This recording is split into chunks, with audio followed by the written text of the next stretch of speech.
আপনি দেখছেন news now, আমরা জানি কোনটা খবর। त्रिपुरा शरद उत्सव के रंग में रंगा हुआ है। शहर और गांव हर जगह खुशी की लहर है। हालांकि मौसम विभाग ने चेतावनी दी है कि 28 सितंबर से 2 अक्टूबर तक हल्की से मध्यम बारिश हो सकती है।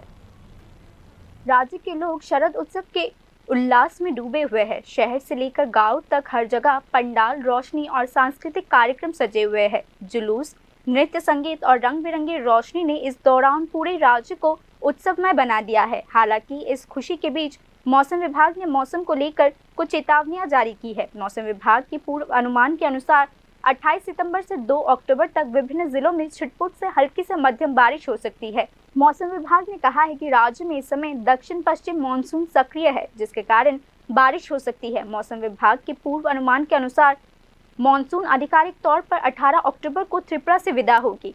इस त्योहारी मौसम चेतावनियों का पालन करके राज्य के लोग शारदीय उत्सव को सुरक्षित और आनंद पूर्वक मना सकेंगे। इस शरद उत्सव के दौरान मौसम की चेतावनियां उत्सव के माहौल को शहरों व गांवों में त्योहार की सुंदर व्यवस्था में एक महत्वपूर्ण पहलू होगी। Bureau report, news now.